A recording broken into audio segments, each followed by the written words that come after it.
लेकिन भगवान की भावना में बैठे हुए उन तपस्वियों को इंद्र की ये योजना चलित नहीं कर पाती। नारायण ने अपने उरु प्रदेश को हाथ से आहत किया है। इसी के साथ एक सुंदरी जन्म लेती है। उरु प्रदेश से जन्म लेने के कारण उसका नाम पड़ गया उर्वशी। नारायण ने कहा, अप्सराओ तुम मेरे पास आई हो, मेरी तरफ से यह भेंट इंद्र को दे देना। लेकिन थोड़ी देर में उनको इंद्र के प्रति आक्रोश आया है। उस समय उन्होंने कुछ बल का प्रयोग करना चाहा। उस समय नर ने रोका। नर, आपको ये बता दें,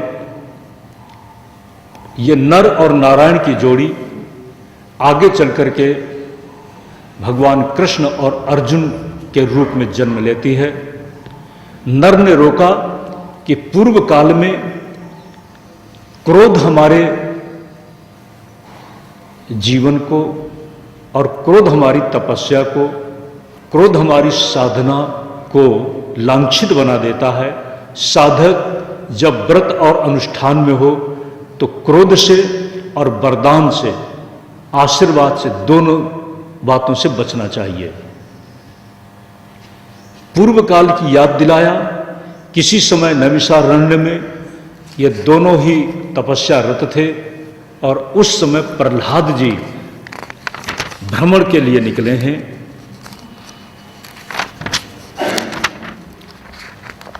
प्रहलाद जी, नैमिषारण्य का महत्व हमेशा रहा है। हम भी चाहेंगे कभी नैमिषारण्य में कोई आयोजन बने। नैमिषारण्य में अचानक प्रहलाद ने देखा कि दो युवक तपस्या में मग्न बैठे हैं। लेकिन प्रहलाद को यह देख करके आश्चर्य हुआ कि तपस्वियों को यह धनुष बाण की क्या जरूरत है। ध्यान देना, बड़ी मार्मिक कथा है यहां पर।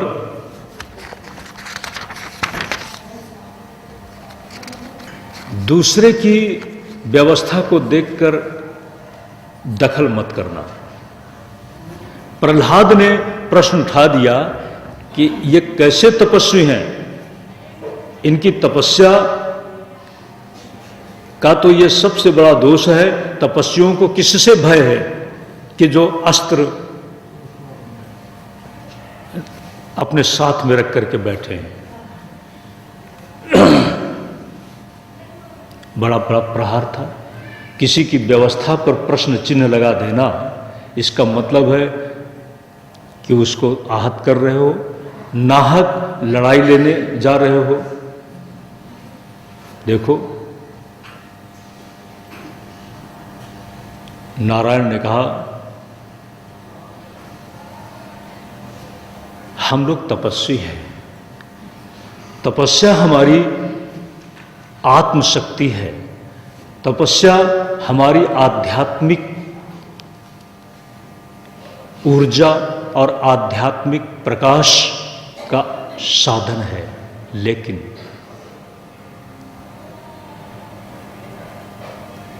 व्यक्तित्व दुर्बल नहीं होना चाहिए।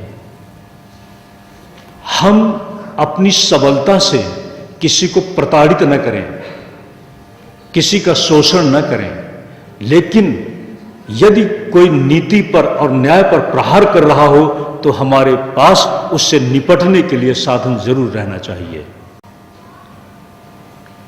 प्रहलाद ने कहा, यह आपका सिद्धांत है, लोक जीवन में आप तपस्वी के रूप में है, यह हमें तो नहीं जचता है। नर नारायण ने कहा कि आपको नहीं जचता है, लेकिन हम आपसे थोड़ा सलाह लेकर के यहां तपस्या के लिए बैठे हैं। ध्यान देना, प्रहलाद बहुत अच्छे हैं, लेकिन आखिर बेटे किसके हैं? जीन में तो आएगा। बहुत अच्छे हैं, बहुत बड़े भक्त हैं, लेकिन वारसागत बाप का लक्षण तो आएगा। अमरश तो है, उनकी तपस्या को देखकर और उनके व्यक्तित्व को देखकर अमरश दोष तो है। उस अमरश में वो एक दूसरे को चुनौती देने लगे। नर नारायण का बहुत बड़ा युद्ध हुआ है, और वहां पर आकर के ब्रह्मा जी आकर के बचाव करते हैं। भगवान विष्णु प्रत्यक्ष रूप से आकर के बचाव करते हैं और दोनों को लड़ाई से विरत करते हैं।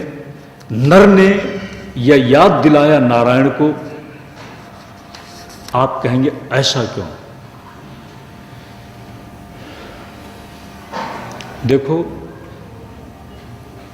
नारायण का एक अंश जो तपस्या कर रहा था, भगवान विष्णु का ही तो अंश है। विष्णु का व्यक्तित्व ही पालक है। आपने भगवान विष्णु के हाथ में सदा ही चक्र देखा है।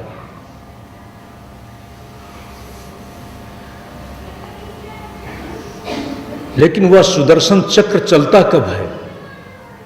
जहां पर भी कुचक्र है, जहां पर भी अपराध का कुचक्र अंधेरे में बनता है, और अंधेरे में बन करके जब वह समाज जीवन में प्रयोग के लिए बाहर आ जाता है, तो भगवान का सुदर्शन चक्र उस कुचक्र को नष्ट करता चला आया है। ये जो भगवान विष्णु का सुदर्शन चक्र है, ऐसे नहीं चलता है, ऐसे नहीं चलता है। जब सीमा अतिक्रमित हो जाती है तभी चलता है। कृष्ण का सुदर्शन चक्र आपको पता है बहुत कम चला है। शिशुपाल पर चला था।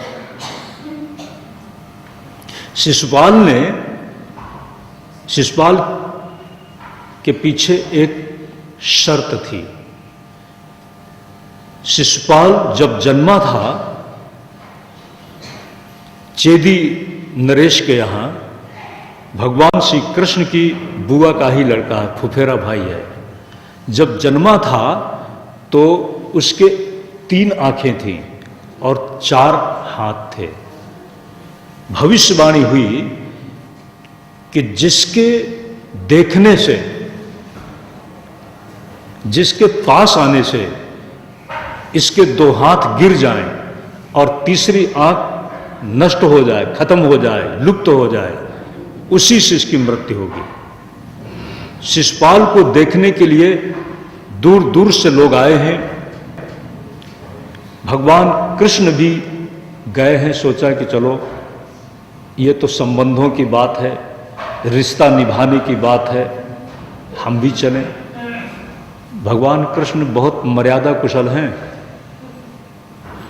भगवान कृष्ण जैसा मर्यादा का पोषण करने वाला मिलना संभव नहीं है।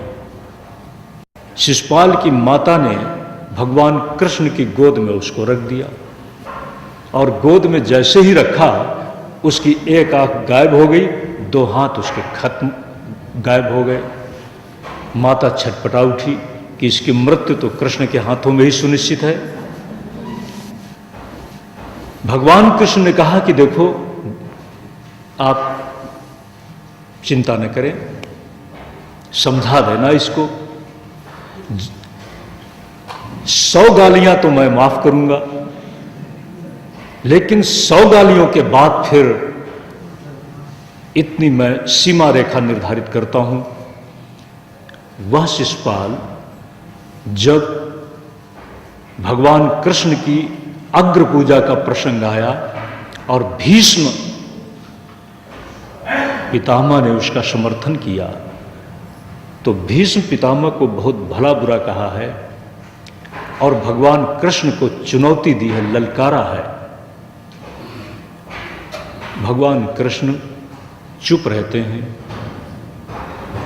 वो गालियां देते देते इतना उद्धत हो गया कि 100 गालियों की मर्यादा पूरी हो गई है। इसी के साथ भगवान कृष्ण का सुदर्शन चक्र छूटा है और ये सुदर्शन चक्र शिशुपाल का वध करता है। ध्यान देना, भगवान विष्णु के हाथ में रहने वाला सुदर्शन चक्र अवतार लेने के बाद नारायण का ही जो रूप है भगवान कृष्ण उनके हाथ में तो नहीं है, लेकिन जब उसका वह आवाहन करते हैं, किसी की भी कुचक्र की व्यवस्था को, मंत्रणा को, योजना को खत्म करना हो तो वहां पर कृष्ण का कभी नीति का चक्र चलता है और कभी प्रदर्शन सुदर्शन चक्र का प्रहार चलता है।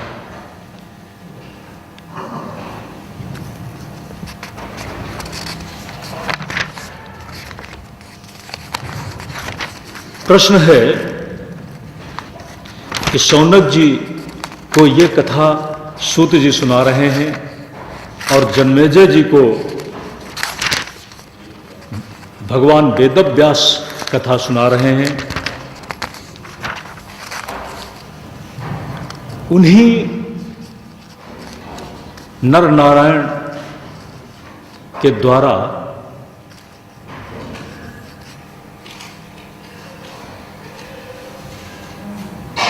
इंद्र की सेना जब आई तो उससे एक बार उसको देखकर आक्रोश पैदा हुआ, दंडित करने का संकल्प पैदा हुआ, लेकिन नर ने रोक दिया कि ये मत करो। क्यों? प्रहलाद के साथ भी हम तपस्या कर रहे थे तो उस समय विघ्न पड़ा। आक्रोश अहम में आता है, इसलिए हम तपस्वियों को थोड़ा अहम में ज्यादा नहीं रहना चाहिए।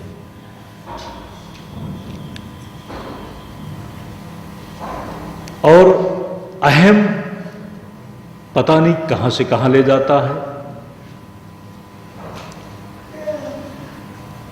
हमारी नियति है कि बार बार हमको जन्म लेना पड़ेगा, लेकिन फिर भी हम अहम से बचें। नर ने जब यह कहा है तो नारायण ने उन अप्सराओं को कहा कि अब तुम लोग विदा हो जाओ। अप्सराओं ने कहा कि अब हम यहां से जाना नहीं चाहती। नारायण ने कहा कि तुमको जाना होगा। क्यों? इस समय हम तपस्या में हैं। अप्सराओं ने कहा कि हम आपकी आसपास की जो भी सेवा है वो सब करेंगे। नारायण ने कहा कि नहीं, जब हम द्वापर में कृष्ण के रूप से अवतार लेंगे, हमारा अवतार होगा, तब तुम सब हमको मिल सकोगी। वही अप्सराएं 16,100 की संख्या में थी। जब भगवान श्री कृष्ण अपने धर्म उद्धार के महाकर्म में अपने व्यक्तित्व का प्रयोग करते हैं तो आसाम में भौमासुर की कारागार में जो ये थी उनको सबको छुड़ाते हैं और वो सब भगवान श्री कृष्ण को अपने पति के रूप में पाने के लिए निवेदन करती हैं और भगवान कृष्ण ने उनको और इसके साथ ही जो उनकी अपनी विवाहिताएं थीं 8, उन सबको एक साथ प्रश्रय देते हैं। ये ईश्वर कक्षा में भी एक बाध्यता चल रही है जन्मेजय। एकमात्र इस धरती में अगर कोई स्वतंत्र है तो वह शक्ति ही अपने आप में स्वतंत्र है, जो कभी लुप्त नहीं होती। वह जीवन भी है और वह मृत्यु भी है। मृत्यु हमें पसंद नहीं है।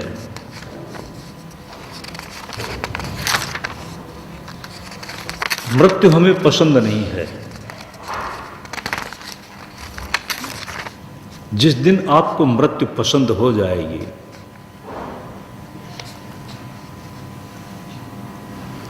बड़ी अटपटी बात है।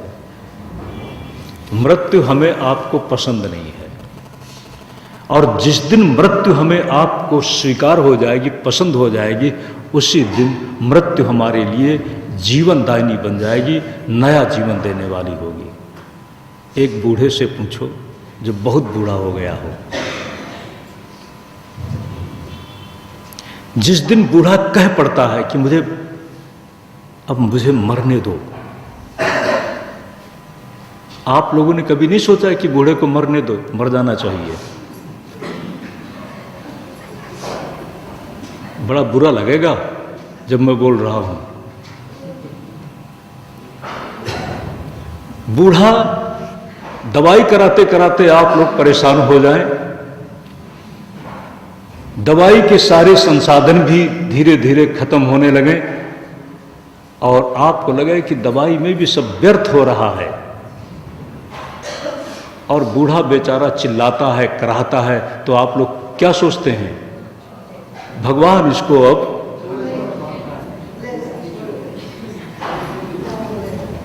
और अगर उसकी मृत्यु न हो तो? अब आपके सामने बड़ा प्रश्न है। आप चाहते हैं कि भगवान इसको, मतलब सीधी बात, मृत्यु हो, और अगर उसकी मृत्यु न हो तो